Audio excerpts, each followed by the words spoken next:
tardes a todos, bienvenidos a una nueva charla. Hola Blanca, Gaby, Aníbal, Carla, Katy, Magnolia, bienvenidos a todos. Vamos a ver esta charla tan accidentada, pobre esta serie. Vamos a hablar de Elohim establece su reino. Yahweh desea establecer su reino. Como vimos, Elohim estableció el principio de la sumisión en la vida del Adón.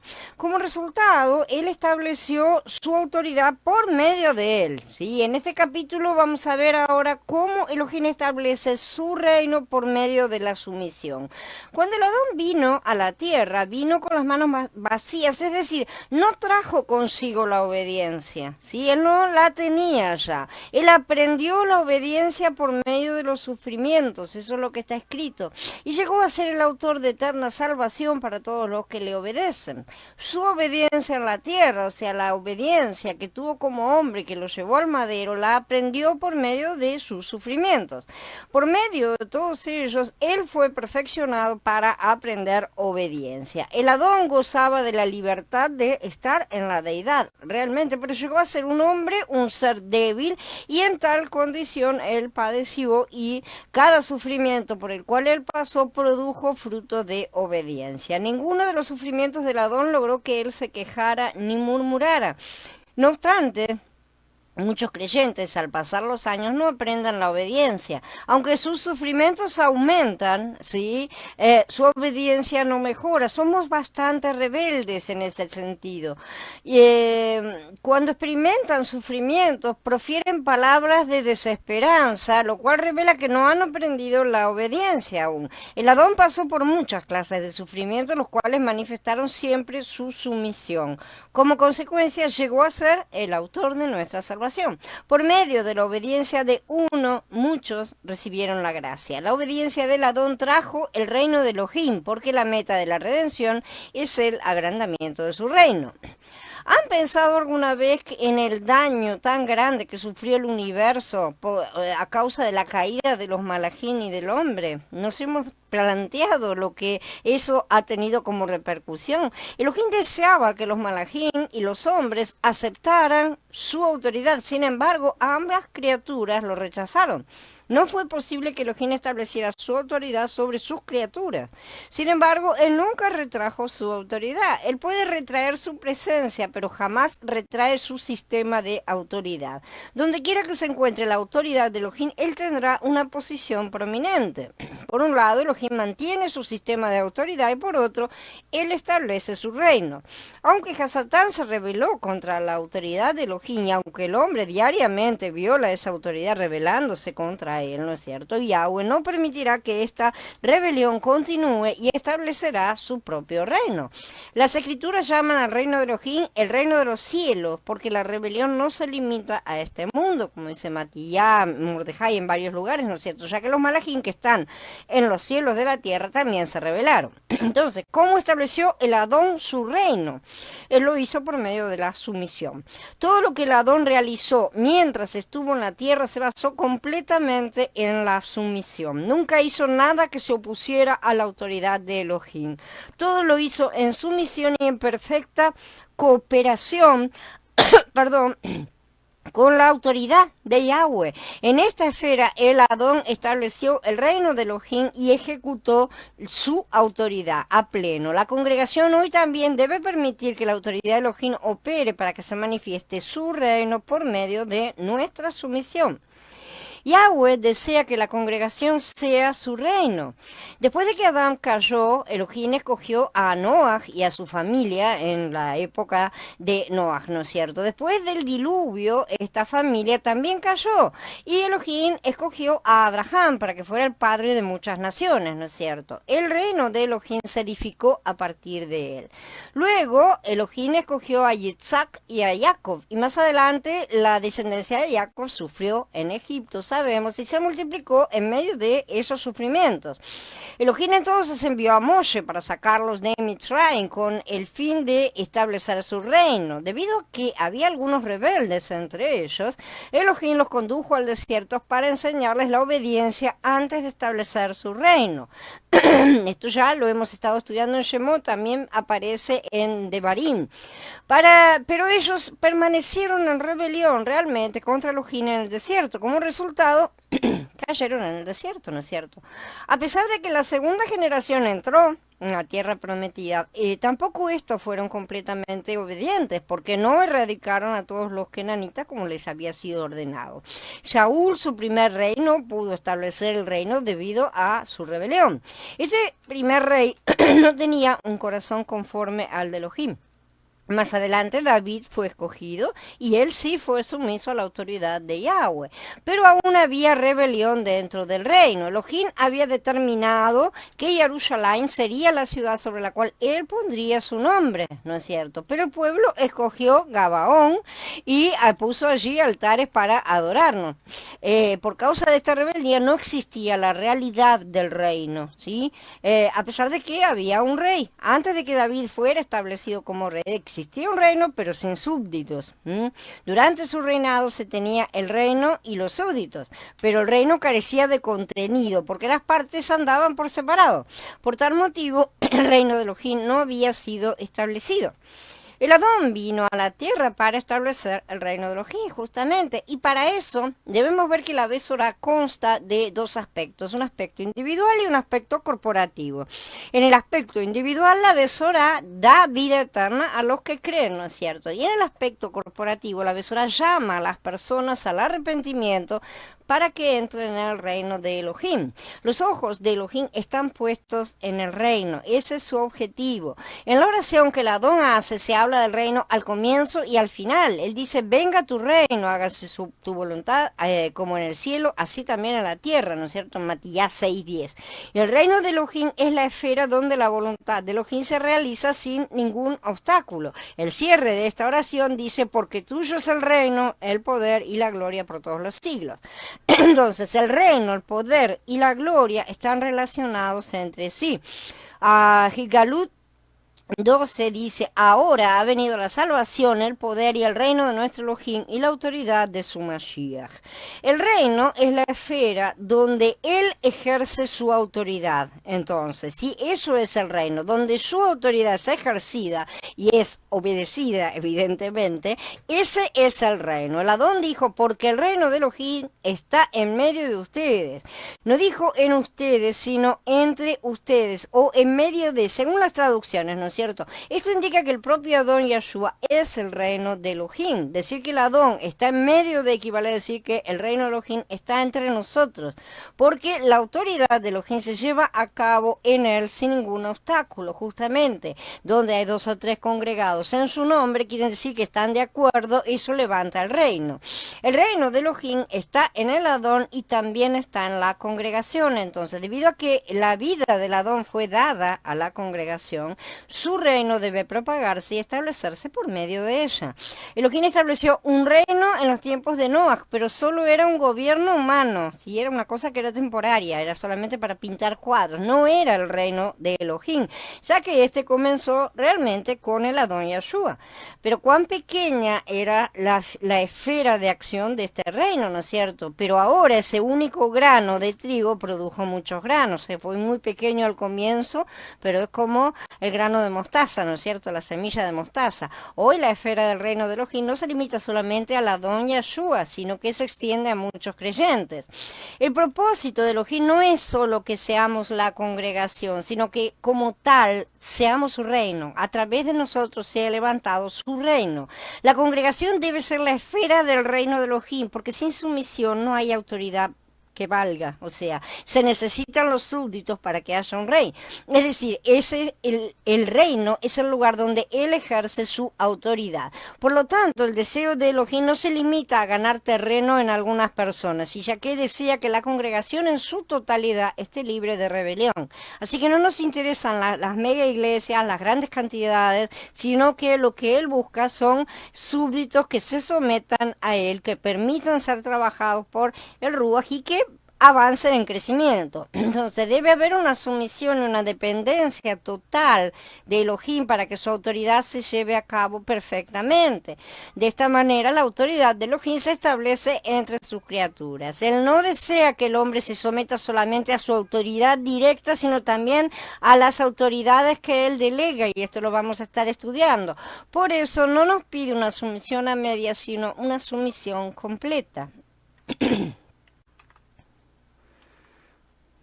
Salón, Mariel, Jorge, César, bienvenidos.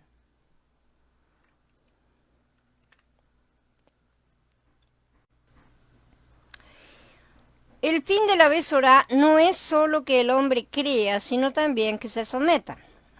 Las escrituras no solo hablan de la fe, sino también de la obediencia. Nosotros no solo somos pecadores, sino también hijos de desobediencia.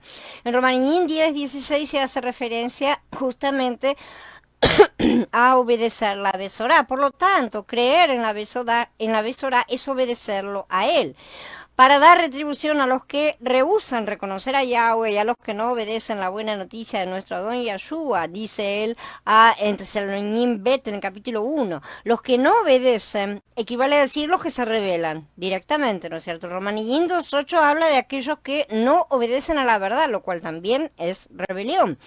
Elohim castigará con ira y enojo a los que se rebelan contra la verdad. Dice que Falef en el capítulo 1, habiendo purificado su vida en obediencia a la verdad. Esta es la contraposición. Estos pasajes indican que la salvación viene por medio de la obediencia, porque creer es obedecer, ¿sí? En el hebreo original, justamente, el creer es una cosa activa, es una actitud activa que implica una concordancia del comportamiento, no solamente a una concordancia mental en cuanto a creer que alguna cosa sea o no sea posible, sino una concordancia también de comportamiento. Cuando uno cree, actúa en conformidad a lo que dice creer, ¿no es cierto? Entonces creer es obedecer. Un discípulo que tiene fe debe ser un discípulo que obedece. No solo debe haber fe, sino también sumisión a la autoridad del Adón. Cuando Shaul fue iluminado, él dijo: ¿qué haré, Adón? ¿Qué tengo que hacer? ¿No es cierto? Él no solo creyó en el Adón, sino también le obedeció en ese momento. Cuando se convirtió, conoció la gracia y se sometió a la autoridad. A él lo mandaron a que fuera con un desconocido prácticamente, y él obedeció absolutamente, no discutió nada. Cuando el Ruach HaKodesh lo guió a ver la autoridad de la Besorá, él reconoció a Yahshua como el Adón. Elohim no nos llamó solamente a recibir vida por medio de la fe, que es lo que la mayoría quiere y el resto lo tiran abajo la alfombra. Él nos llamó también a preservar su autoridad por medio de nuestra obediencia. Cada vez que obedecemos, su autoridad es levantada. Cada vez que discutimos, su autoridad es menospreciada.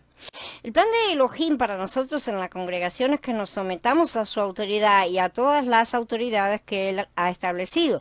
Esto incluye el hogar, el gobierno, la escuela, la congregación y así sucesivamente, porque hay muchas autoridades. El Adón no especifica a quién debemos someternos, pero en la medida en que nos encontramos con su autoridad, aprendemos a someternos a la autoridad. En todo caso, exceptuando únicamente la violación directa de la ley de Yahweh, que ya lo hemos mencionado. Sin embargo, no nos sometemos a hombre, sino a el concepto de autoridad, la autoridad que ese hombre representa. Muchos pueden someterse y ser obedientes a determinadas personas, pero no a todo tipo de personas. Esto se debe a que no conocen verdaderamente la autoridad. Es inútil someternos al hombre, porque lo que necesitamos es ver la autoridad en el hombre, ¿sí? Las diferentes organizaciones que nos rodean tienen como objetivo que aprendamos la sumisión, justamente. Una vez que el hombre toca la sumisión, ante la menor desobediencia reconocerá interiormente el principio de rebelión. Quienes no conocen la autoridad no saben cuán rebeldes son, no se dan cuenta. Antes de que Shaul fuese iluminado, no sabía que estaba dando cosas contra el aguijón, como dice en Mateo 26, ¿no es cierto? Él estaba convencido de que estaba sirviendo a Yahweh. Pero cuando el hombre es iluminado por Elohim, primero ve la autoridad y luego ve las muchas autoridades también. Cuando Shaul se encontró con Ananías, un hermano insignificante, no solo vio a un hombre, tampoco preguntó quién era Ananías, no, ni si era culto, o si tenía estudios o no. Él reconoció a Ananías como una autoridad delegada, así que se sometió a él, ¿no es cierto? Cuán fácil es someterse cuando uno se ha encontrado con la autoridad, cuán difícil nos resulta cuando no la hemos tocado. De manera que si la congregación no se somete a la autoridad de Elohim, él no puede establecer su reino. Esa es la base. Él obtuvo el reino en el Adón Yahshua, que recibió las llaves de la muerte y el Sheol que arrebató del enemigo, ¿no es cierto? Y luego estableció su reino en la congregación. Él le entregó las llaves del reino a la congregación. A ti te daré las llaves del reino del cielo, le dijo a Kefá. Todo lo que prohibas en la tierra habrá sido prohibido en el cielo, y lo que permitas en la tierra habrá sido permitido en el cielo. Matías 16. La novia, entonces, tiene hoy toda la autoridad de Mashiach sobre la tierra. Finalmente, el Adón establecerá su reino en toda la tierra a través de la novia, que es su cuerpo. Llegará el día cuando se declarará: el reino del mundo ha venido a ser de nuestro soberano y de su Mashiach, también aquí en la tierra, como ya ha sido declarado en los cielos. En el lapso entre el reino que estaba en el Adón Yahshua individualmente y el reino del mundo que viene a ser de nuestro Adón y de su Mashiach, ¿no es cierto?, entre uno y otro hecho, está justamente la congregación. Solo a partir de que el reino fuera establecido en el Adón Yahshua fue posible que estuviera el reino en la congregación, si no, antes de eso no había posibilidad. Y solo cuando el reino es establecido en la congregación pueden los reinos del mundo llegar a ser el reino de Elohim. Sin el Adón Yahshua no existe la congregación, y sin esta congregación no existe el agrandamiento del reino de Elohim, porque es a través de la congregación que él ha establecido que sea todo. Cuando el Adón estuvo sobre la tierra, fue obediente hasta en lo más pequeño. Si, por ejemplo, el Adón no fue negligente en cuanto al pago del impuesto del templo. Aun cuando él no tenía dinero, encontró una moneda, hizo que Fa encontrara una moneda en la boca de un pez para pagarlo, ¿no es cierto? Él también le dijo: den pues a César lo que es de César y a Elohim lo que es de Elohim. Aunque César estaba en rebelión, ¿sí?, Elohim lo había establecido y por lo tanto se le debía obedecer. Cuando nosotros somos sumisos, el reino puede extenderse por toda la tierra. Muchos tienen un sentir firme con respecto al pecado, pero no con respecto a la rebelión. Es una cosa que se nos escapa, porque el pecado son acciones, pero la rebelión es una forma de ser que está en nuestro interior. Por lo tanto, el hombre debe no solo estar consciente del pecado, sino también de la autoridad. Si no estamos conscientes de lo que es la autoridad, no vamos a poder ser discípulos de Mashiach ni ser sumisos. Él se sometió a todas las autoridades que estuvieron en su vida en todo momento en la tierra, y él era el creador del universo. Quisiéramos aprender a sujetarnos en la congregación, ya que no hay ni una sola autoridad en ella que podamos pasar por alto.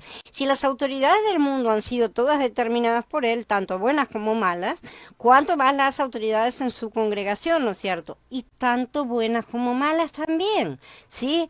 Elohim desea que el reino sea el producto de la congregación y que por medio de esta se ejerza toda autoridad.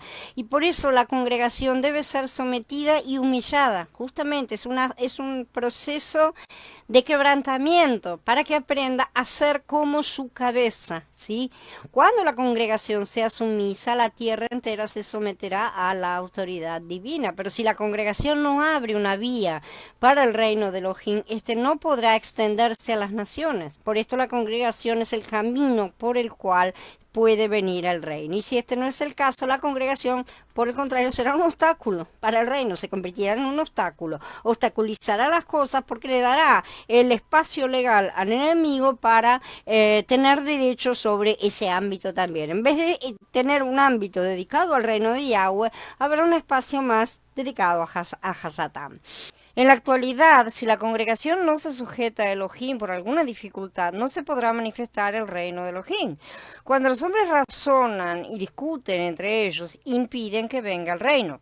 Esto no significa que los tiempos no estén en su mano, pero sí que si es necesario para que no se pase del tiempo determinado, él va a apretar las tuercas de los rebeldes.